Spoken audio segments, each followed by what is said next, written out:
Hello my dear friends, you're on the Military Summary channel, and today we will discuss the situation in Ukraine on the 23rd of May of 2023. Today we have a lot of very interesting updates, so let's start.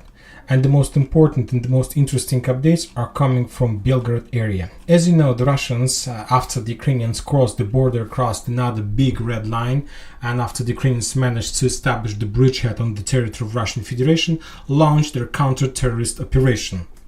And during the previous day, the Russians managed to repulse the Ukrainians' attacks in the vicinity of Graivorun, this settlement, and furthermore they managed to complete the clearing operation in Goropodol, and they managed to complete the clearing operation in Glotova.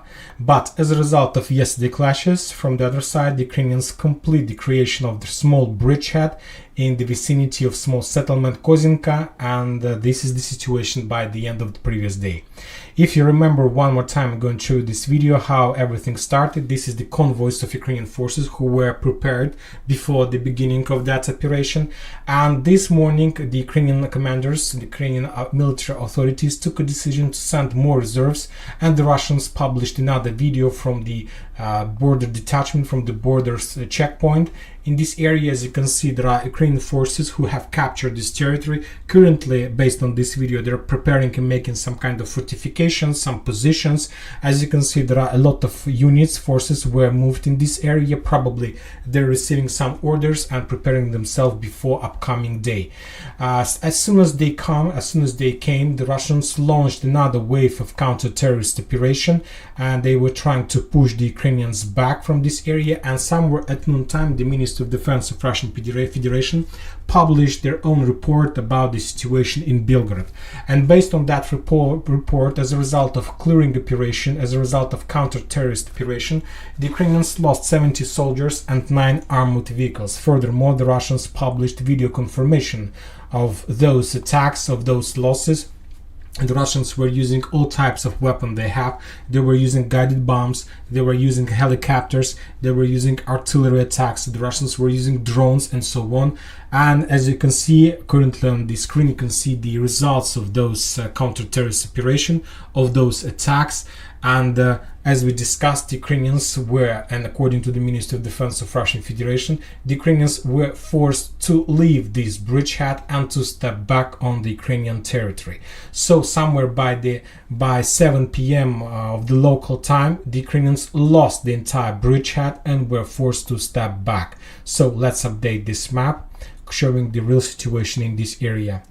Furthermore, I'll remind you one more time that at the very beginning the Ukrainians were using, and there were around 500 soldiers, something around 1 battalion in this area, and as a result they lost a little bit less than 20% of the entire amount of these forces.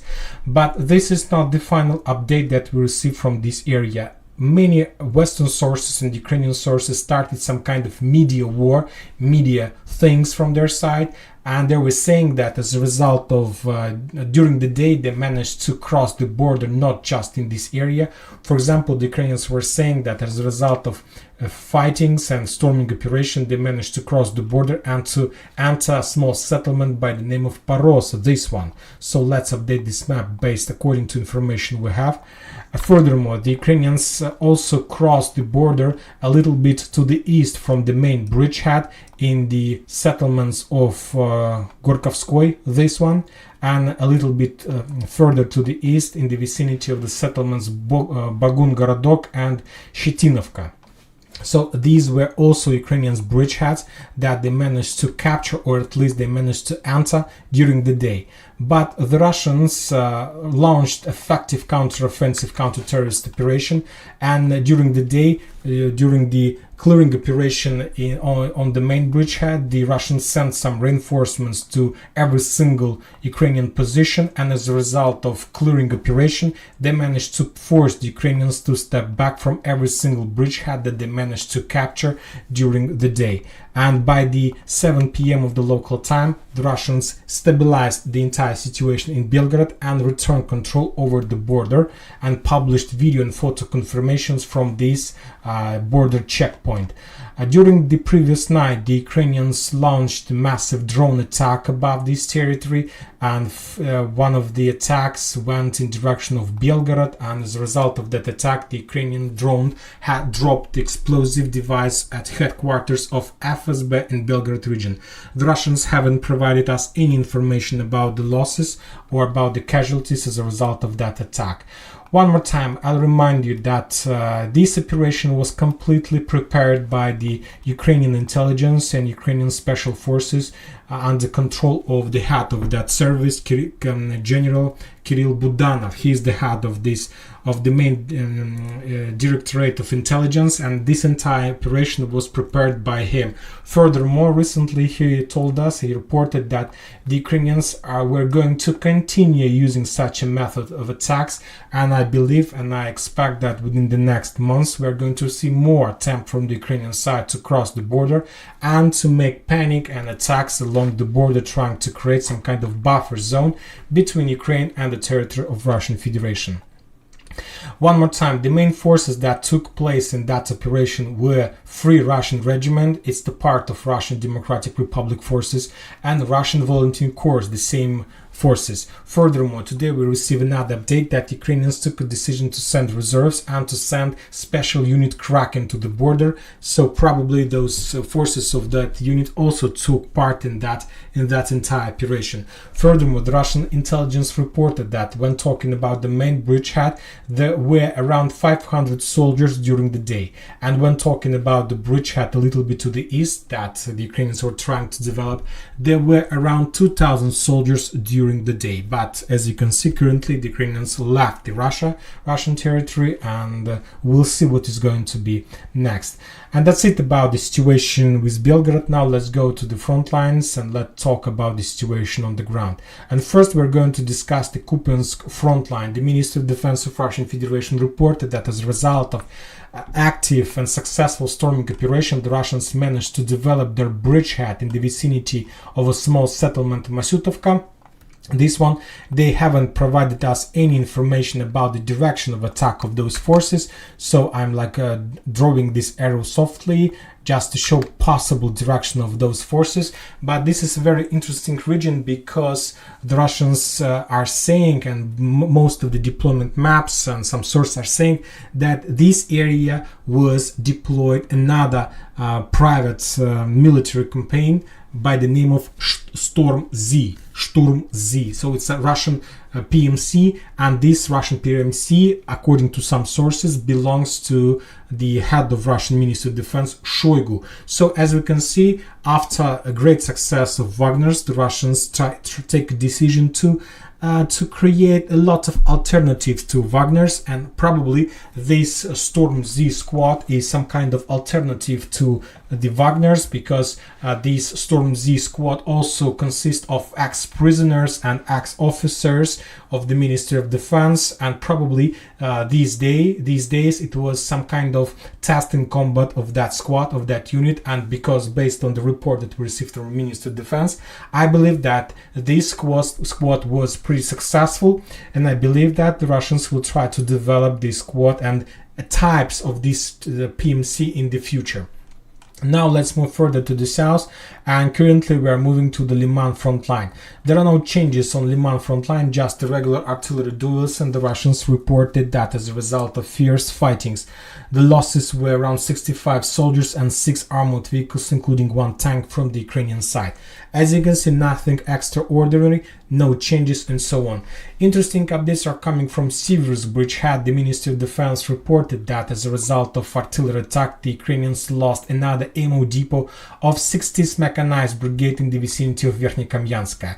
This is like some kind of a very tough nut from the Ukrainian side that the Russians are trying to crack for the previous months, and currently there are still heavy clashes in Bilogorovka, in Verkhnyokamyanska, but all these territories under secure, under protection, under the lock of 54th Mechanized Brigade, 81st and 10 Mountain Assault Brigade. Now we are moving to the Bakhmut. We received some updates from this area as well. The Russians continue clearing and demining operation in Bakhmut. Currently they're trying to clean the town from the dead bodies of the Ukrainian Ukrainian soldiers and the Russian soldiers, but the Russians are saying that Ukrainians continue endless attempts to attack this town with artillery, and of course these attacks reduce the Russians' possibilities to clear the town and so on.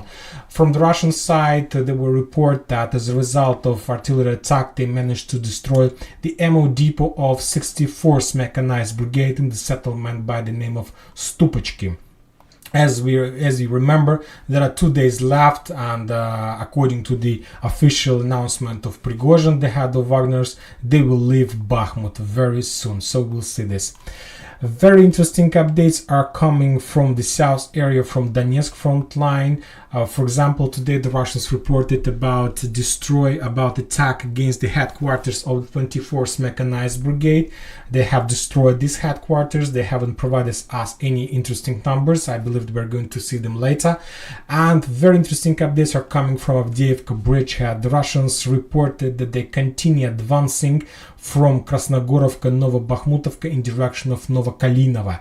Probably they're trying to develop this bridgehead. Probably they're trying to capture these settlements that located on the hill and to cut the Ukrainians' supply and support that currently goes from Achertina. So this is the main direction of the Russian attack. Furthermore, the Russians reported that they managed to destroy 2 fuel depots in Avdiivka, and probably those fuel depots belong to 110th Mechanized Brigade. Furthermore, the Russians published the video confirmation of usage of guided bombs in the 9th block of Avdiivka, this one. And you see not the Bakhmut. This is not Bakhmut, this is Avdiivka, and these photos and videos from Avdiivka.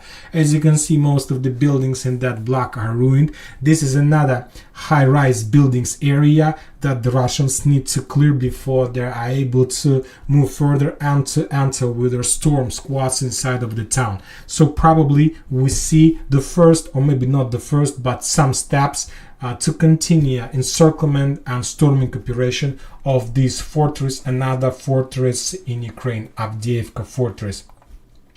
Very interesting updates are coming from the Ministry of Defense of Russian Federation. From this area, they reported as a result of fierce fightings, the level of losses of Ukrainians were on the level of 375 soldiers for the previous 24 hours and 11 armored vehicles, including 2 tanks.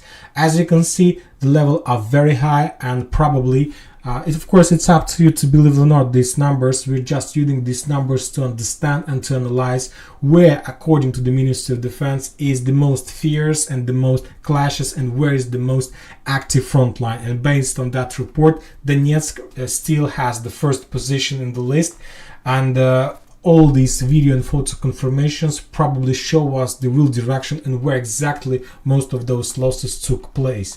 Very interesting updates are coming from South Donetsk area. As you know, today the President of Ukraine, Zelensky, with an official visit, took a decision to visit the South Donetsk area. He was in Kurachovo. At least most of the sources and mappers took it from based on the the video and geolocation thing that he visited this town, Kurachovo. He brought a lot of awards, a lot of medals, and he talked a lot about the Ukraine, about the soldiers, he awarded soldiers with some kind of awards and so on. And of course, this is a very bad sign for the Ukrainians, because if you remember, every time Zelensky visits the front line, soon this front line collapse. In that situation we could see in Bakhmut, but of course also Zelensky visited Chasov Yar, and this town still hasn't fallen. But anyway, as you can see, Zelensky still have possibility to go along the front line to get very close to the combat line without even any afraid to be attacked from the Russian side. He's a very risky man, I believe so. Now let's talk about South Donetsk and Zaporozhye area. The Ministry of Defense reported that as a result of fierce fightings, artillery duels, the Ukrainians lost 150 soldiers. It's like 15th or 20th day in a row when we can see a very heavy losses from the Ukrainian side in this area. One more time, it's up to you to believe not these numbers. We're just trying to analyze.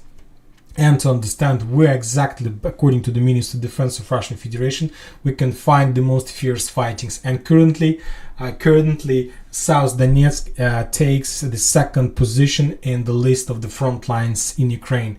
Now we are moving to Kherson. There are no changes in this area. No more attempts from the Ukrainian side to cross the Dnipro River. Probably they're preparing such operation, but they will launch this operation a little bit later. And as a result of artillery duels, the Ukrainians lost 20 soldiers in this area. So this area currently is on the 5th position of the front lines, and this is the situation on the ground.